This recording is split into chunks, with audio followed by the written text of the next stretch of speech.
All right. Hello. Hello and welcome. I am the last pilot, aka the writer behind Won't Tell a Soul. I was asked by just interested parties to continue. I had started doing a read where I was reading it. As readings typically entail. I had started it, I did the first chapter, and they asked if I'd continue doing more. So I was like, yeah, sure, I ain't got nothing against doing that. I'm all about it. So I'm going to do that. I'm going to do at least chapter 2, probably chapter 3, maybe not any more than that, in this stream, and then I'm going to be cutting this up into videos to put into like playlist type of thing. But I asked people who come into my live streams, would you want me to stream it? And they were like, yeah, do it. I could have face cam. Didn't really see the reason to, considering I'm just reading, unless you wanted my facial expressions of everything that I'm doing. But I just went ahead and made the guess that you probably didn't really matter. And this is an audio thing anyways. So I'm just going to not do that. And if that's something people want me to do for further chapters, I guess let me know. And we can do that. So I'm a bit out of the groove with reading, so please bear with me if there are mistakes. And also, I make typos just when I was writing this. So if I stutter over a typo, that's just past me kicking future me. Just like, ha ha ha, you made a mistake. Okay, so let's do this. Won't Tell a Soul, Chapter 2. Nino was bouncing in place on the mattress of his bed, completely absorbed in the news report following the most recent Akuma attack. Aya's ladybug stream had been cut off a while ago, thankfully, Cat Noir finding her and running her out of the building before she got hurt trying to get footage.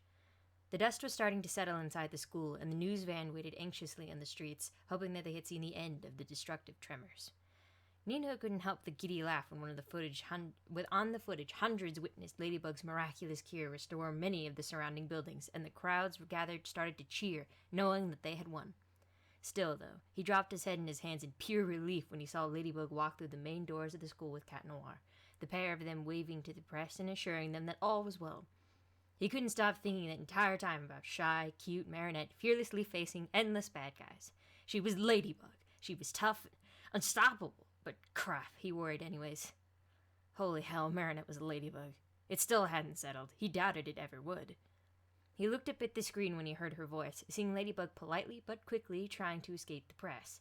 Nina looked in the background of the shot and caught a concerned look that Cat Noir was throwing her way, and it was clear even over the broadcast that she was distracted.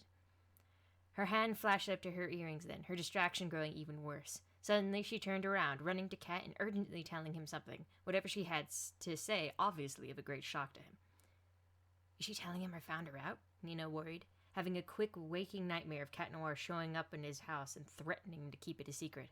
But then Ladybug was making gestures, indicating a height and clothes and pointing towards the school. Cat Noir still looked shocked, but he quickly agreed to whatever it is that she had wanted, the two waving to the press again before taking off in separate directions, Cat Noir into the school and Ladybug off over the rooftops. The broadcast faded into useless white noise for Nino, his eyes drifting to his phone and then out the window, until in his anxiety he was pacing his room. Was she going to be mad? What was going to happen? What even was happening? It was freaking Marinette! His friend! Sweet little, kind Marinette. But then again, Mary had always been tough as nails, standing up for others and facing off against anyone. She was not easily intimidated, yet somehow she was still sort of shy. Well, not really. She was just expressive, so it was easy to see any fluctuation in confidence.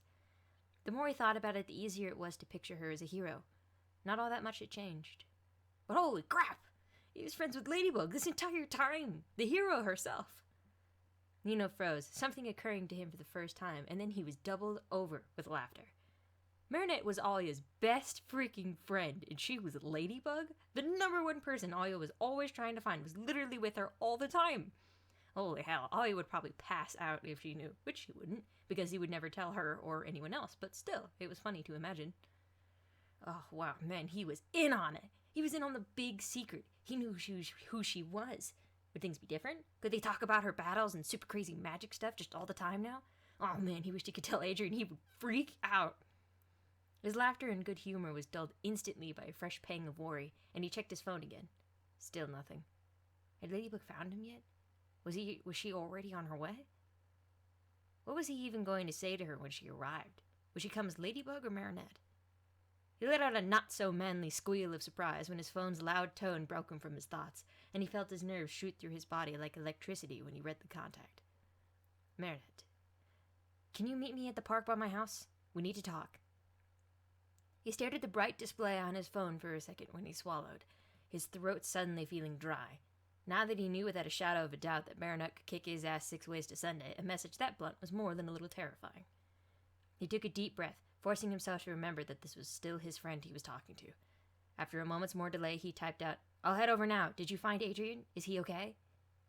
While he waited for a reply, he grabbed his headphones and set them on his shoulders, keeping his phone in his hand as he ran from his room and towards the front door, shouting a random excuse to his parents as he left the building. He kept up the pace, running down the stairs and bursting out onto the street, yelling an apology to a little kid who lived a few doors down for almost trampling him. He only stopped running to check a new message when it came in, the anxious knot in his stomach unwinding slightly when he did. I sent CN after him. I'm sure he's okay. Nino looked at the message for a second longer before shaking his head, clearing it of doubt. If Cat Noir was looking for him, then Adrien was going to be all right. Plus, the cure would have fixed any injuries if he'd even gotten them. He had to focus on the main thing right now. Just thinking about it made him nervous again. He kept going, feeling the weight of the secret for the first time. It's not like he was getting interrogated, but just knowing something that no one else did, running through the streets to secretly meet a superhero who was also secretly his friend. It was so bizarre. He was so frazzled he hadn't even taken his bike from the garage. Probably would have been a good idea, but whatever. He was almost there. He was so excited. Nino ran along the fence bordering the park, feeling like every step was more and more stressful, but he didn't slow down, deliberately ignoring the hero statue in an attempt to maintain some sort of sanity. Despite his best efforts, though, his first instinct when he spotted her was to stop dead in his tracks. When he stopped, he was a short distance away, marveling a tad dramatically at how little everything had changed. Kids were still playing, the sun was out, and the day was nice. It was like an attack hadn't just happened. Paris had already normalized, and it occurred to Nino in that moment what a luxury that was. He had been scared out of his mind, running through tremors that shook the ground and set off explosions. People had been screaming, and just like that, it was okay, because Ladybug and Cat Noir had made it okay. This occurred to Nino mostly because, as at ease everyone looked, there was a young petite girl sitting on a bench who looked tense and worried. She really looked stressed. Of course she did. The most dangerous secret of her life had gotten out. What must all this look like to her? The kids playing tag and the adults reading their phones as they passed through the park on their way to work? Was it rewarding, or... He didn't know. It was overwhelming, even attempting to consider this seemingly normal scene from so many different angles. No matter how much he tried, he knew he was never going to get what it was like to be her in that moment. He looked down, examining his shoes and all their aged imperfections, not really seeing them start to move, or even hers as they came into view. He just sat down, spooking her slightly, trying to figure out what the hell he was supposed to say. It had just been a normal, crappy day, and he had been dumb enough to be grateful for a life-threatening attack because he didn't want to take a test. That's the kind of complacency she had to deal with every single day. He was so sure she would be there to save him. Everyone was. What the hell did that even feel like? Hey, he said lamely, looking up at her and doing his best to smile normally. Hey, she replied, the two of them taking a moment to stare at each other before quickly looking away. There was a fairly lengthy pause where he cursed himself for not knowing how to make it not horribly awkward. His fingers fidgeted with the cord of his headphones, and he could see her eyes tracking the movement, when eventually he heard her laugh. The sound was quiet, but slightly reassuring. It still sounded like regular old Mary. Guess the secret's out, she finally said, giving him a small smile when he looked up.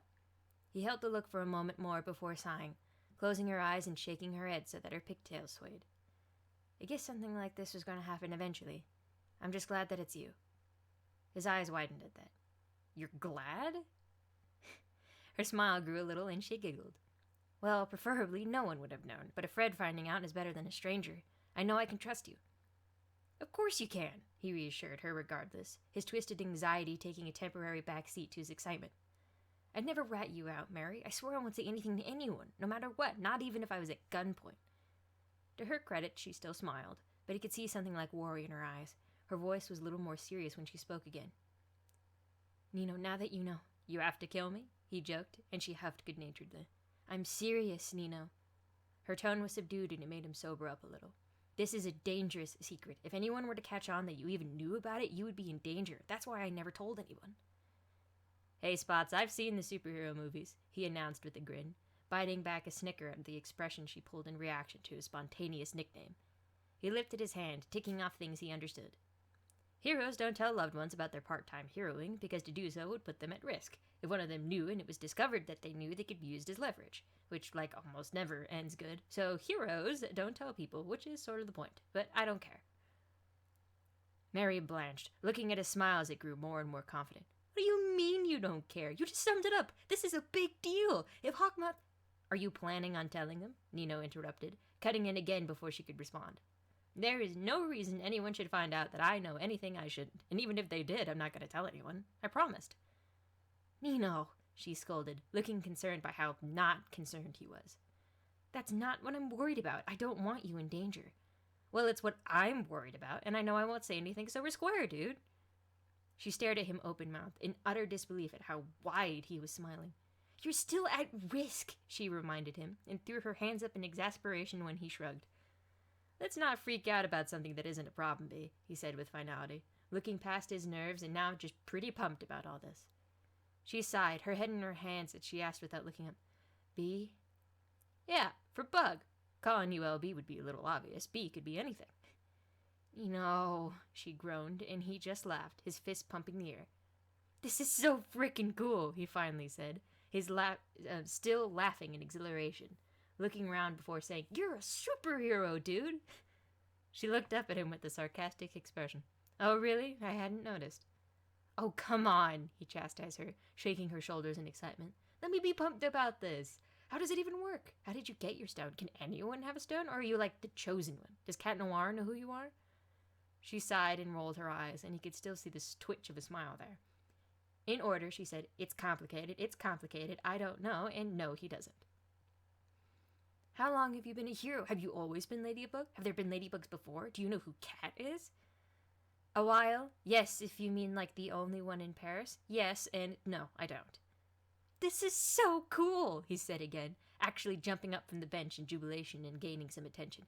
"Nino, settle down," she yelled, pulling him back down and waving nervously at a staring couple nearby. "Don't draw attention to us." "Why are we even talking about super secret stuff out in the park anyways?" he asked, looking around and feeling like a secret agent. "Do you, have a hideout or something?" "No, I have a room, but we can't go in there right now. People don't expect super secret stuff in plain sight, so it's relatively safe so long as we aren't obvious." "Like transforming in front of your classmate?" She blinked once before she narrowed her eyes. "You weren't supposed to be there. I go to that school. It could have been anyone. At least I know why you always show up so fast." She dropped her head in her hands, shaking it slowly. "This is so surreal. I can't even believe we're talking about this right now." Suddenly, Nino doubted himself and frowned. "Should I stop?" She looked up quickly, waving her hands. No, it's fine. It's just..." She paused, her voice dropping in volume a little and her eyes sort of distant. Finally, she admitted, "It's just crazy. I've never been able to talk to anyone about this before except for Tiki. Not even my parents or all you know." He cocked his head and asked the obvious next question. "Who's Tiki?" Myrnit froze for a second before laughing nervously. "Oh, yeah, you should probably meet her. Hang on, come here. We need to actually be out of sight for this." She grabbed him by the hand, Nino yelping in surprise as she effortlessly pulled him off the bench and along behind her. "Crap, you're strong," he exclaimed, and she just laughed, smiling effortlessly for the first time over her shoulder. "I could pick you up with one hand when I'm transformed, but I'd have to use two if I did it now." "You say that like it's nothing?" His voice made it a question as they quickly crossed the street. "Slow down." "I'm not even going that fast," she laughed, pulling him sharply into the alleyway behind her house and carefully looking around. "Well, I'm not super acrobat spotted lady, now am I? We needed to be in an alleyway. Why exactly?" Nino asked, crossing his arms and smirking at her, glad that she seemed to be in a better place than she was before. She giggled a little, her fingers twisting nervously around the latch of her purse, like she was hesitating to open it. And when she looked up at him with those huge blue eyes, he was reminded as to why it had been so incredibly easy to have a crush on Marinette. In that exact second, her shoulders were hunched slightly, drawn in as she fought against the automatic desire to keep secrets that were already out in the open. She was so expressive. He could see doubt, excitement, relief, and tension all wrapped up in her eyes, which somehow made the blue even more blue. He noticed for the 1,000th time the freckles on her nose and the cute small curve of her nose. It was definitely easy, effortless. That's just how she was. But in that next second, he felt a sharp twinge in his heart and then calm acceptance. Because if he didn't have a chance before, he definitely didn't have one now. He guessed it didn't matter. He seriously doubted he had the fortitude it would take to be a romantic rival with Cat Noir. Plus, he looked at the doubt she had in her eyes, fiddling with her purse and trying to force herself to commit to the secret. And Nino took a steadying breath, a soft smile on his face as he reached out to put a hand on her shoulder. Because what she needed right then was a friend. "Don't worry, Mary," he said easily, smiling at her. "I'm not going to trip out again. I've got your back in all this from now on. I got you, Bee." She looked at him, her mouth popping open in a surprised little "oh," and he could see how much she appreciated that in the smile that slowly spread across her face. "Thanks, Nino. This is so crazy talking to you about it. No one has ever met Tiki before. I'm just adjusting. I know you'll be cool. Well, She looked up and away, giggling nervously about something. "You'll probably be cool about it after the initial... well, you should probably just... Tiki, say hi." Nino quirked an eyebrow, about to state that they were alone in the alleyway, when Marinette finally stopped fiddling with the clasp of her bag and opened it. To be completely fair, there was literally no reason Nino should have or could have been prepared for the small, red, admittedly sweet-looking creature that flew out into the open. It was tiny and red, as previously stated, and somehow feminine, even though it was absolutely not humanoid in the slightest. Its eyes were huge and blue, and its arms were sort of finned like a penguin or something. It had 3 little ladybug-like spots, could fly, and... "Hello," it suddenly said, waving at him adorably and giggling. "My name's Tiki. I'm a Kwami." And it could talk. Of course it could talk. Why was he even surprised? Made perfect sense as far as things that didn't make any sense typically went. "Ah," he managed to respond. In response, the squeak having to serve in his answer as he gaped wide-eyed at this obviously magical thing. It was so magical looking it was ridiculous. He was expecting some super anime magical girl deal just from freaking looking at it. "Ah!" he sounded again, his mouth opening and closing as he continued to stare. "Ah!"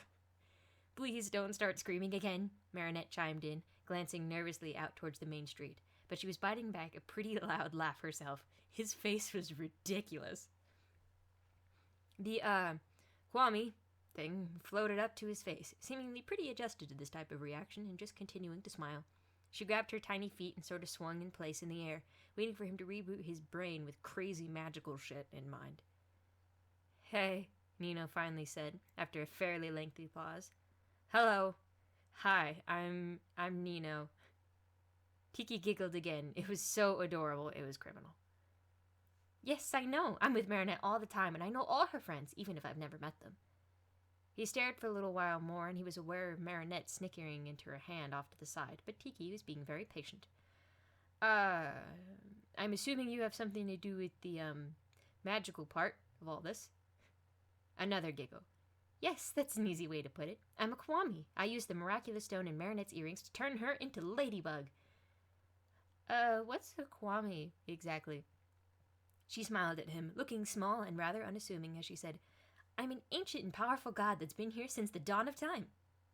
Nino blinked. "That's cool." Marinette was laughing aloud now, unable to hold it in anymore because his expression was so freaking overloaded it was beyond funny. Finally, it wasn't her who was wildly out of depths, but rather Nino, who was now rapidly considering referring to the tiny, powerful god as Madame from then on. "It's so nice to actually meet you," Tiki continued, zipping around his head and bouncing down onto the brim of his hat, peeking over the edge at him upside down. "You've always seemed so sweet, and you're such a good friend." "Oh, wow, thank you," Nino laughed nervously, reaching up without really thinking about it to gently stroke her head. He was relieved when it produced a new giggle instead of, like, the apocalypse. "This is beyond insane," Nino said out loud, and Marinette laughed again before shrugging. "Yeah, it's kind of a lot to get used to.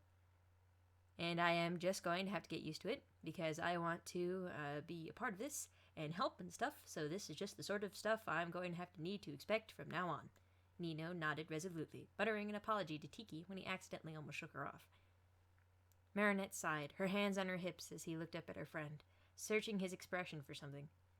She watched as he gently removed Tiki from his cap, referring to her as Miss Tiki and cradling her very carefully. He was still very frazzled and coping with the fact that something like a Kiwami was even possible, but there was something in his eyes. It was a look of determination, her friend committed to dealing with whatever came his way for her sake.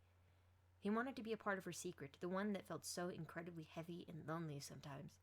She always had Cat Noir, but he didn't know who she truly was. She always had Alia, but the same was true for her. She had only ever had Tiki, someone who couldn't truly grasp everything it meant to be her, to be human. But now she had Nino, her goofy, music-loving friend who held the guardian of her greatest secret in a soft hold, speaking to her and laughing nervously at something she had said. She wouldn't even wish the risk of this. She wouldn't ever wish the risk of his position on any of her friends. In time, and if things had been different, she would have dutifully kept the weight on her own shoulders to bear. Now, though, this was a very particular situation, and for the time being, it was safe. So maybe it wasn't bad. Maybe she could let Nino in. Soon Marinette smiled, looking up into Nino's face and said, "Have you ever wanted to see Paris from the top of the tower before?"